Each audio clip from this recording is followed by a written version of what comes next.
드디어 시공의 첫 삽, 터파기를 마치고 버림 콘크리트와 기초 시공에 들어가게 되었습니다. 와. 그렇다면 기초를 시공할 때 주의해야 할 점은 무엇이 있을지 오늘 저희와 함께 이야기해 보실게요. 뭐 이거 집 짓는 거 보면은 다 주의할 점이에요, 다.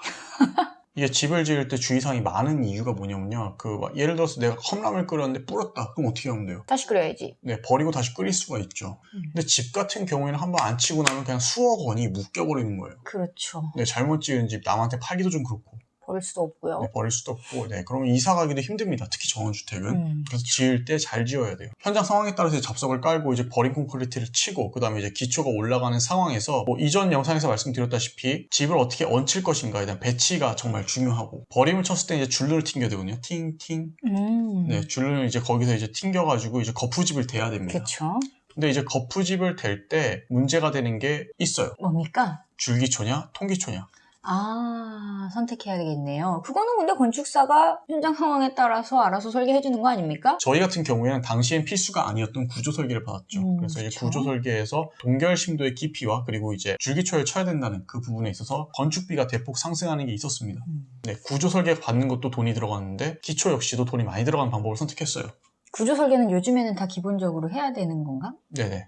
그래서 저희는 이제 줄기초를 선택을 했는데 줄기초의 장점과 온통기초의 장점은 각각 있기 마련입니다. 그쵸. 네. 무조건 뭐가 좋다고 얘기할 수는 없는 거겠죠. 네. 줄기초가 좋은 점은 동결 심도까지 파고 내려간 다음에 그걸 지킬 수 있다는 점이 좋아요.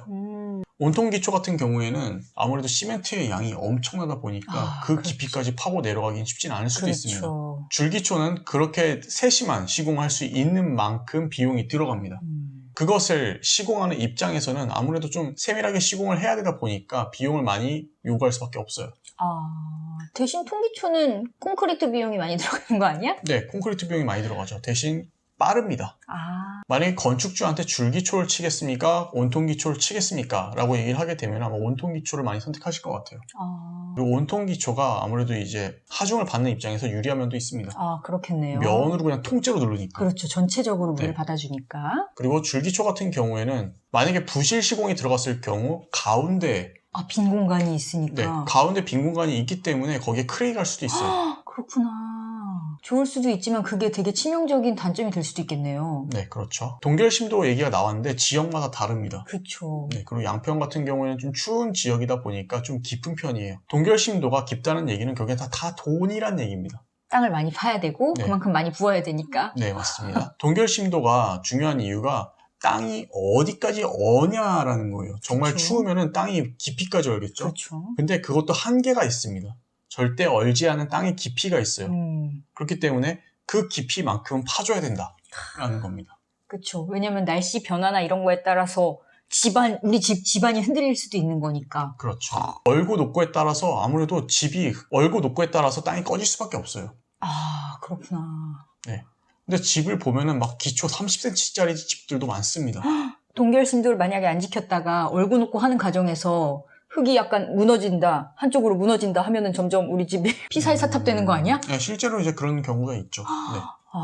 그때는 매트 기초이었다면 오히려 다행일 수도 있겠다. 어차피 그렇게 했다는 거는 비용을 아끼기 위해서 했기 때문에 매트로 갔을 가능성이 높죠. 그렇게 줄기초를 얇게 치진 않았을 거예요. 복잡한데 그걸 굳이 왜? 한 방에 붓고 가면 끝나는 걸. 그러니까 우리 집이 피살사탑이 되지 않을 수 있도록 기초 시공에 주의를 기울여야겠습니다. 기초 상단에서 30cm, 그러니까 300mm를 띄워야 됩니다, 또. 그게 습기 문제 때문에 그런데 저희가 이제 경량목 구조가 최근에 많이 지어지잖아요. 그래서 30cm는 띄워야 된다는 걸 꼭 명심하셔야 됩니다. 나무는 습기에 약하니까 더 꼭 주의해야겠네요. 네. 어차피 집이라는 게 수명이 있지만 그래도 수명을 좀 늘릴 수 있는 방향으로 가야겠죠. 그렇죠. 네, 그래서 저희 같은 경우에도 최소 30cm를 띄우기 위해서 아무래도 좀 신경을 많이 썼습니다. 그렇죠. 그래서 현관 입구에 계단이 몇 개가 있죠. 다른 집들에 비해서 이제 계단이 더 있습니다. 그렇죠. 유모차를 끌고 날라야 하는 번거로움이 있긴 하지만 그땐 네. 이런 걸 생각을 못했어요. 네. 아마 장기간 살다 보면 차이가 나지 않을까 하는 생각이 듭니다. 토질, 집안, 지형과 그리고 건축물 등을 종합해서 판단을 내려야 됩니다. 만약에 내 땅이 성토한 부분이라거나 절토한 부분이라면 그건 역시 판단 기준에 들어갈 수 있습니다. 그렇겠죠. 자, 성토는 무엇일까요? 흙을 쌓아서 집안을 만든 곳.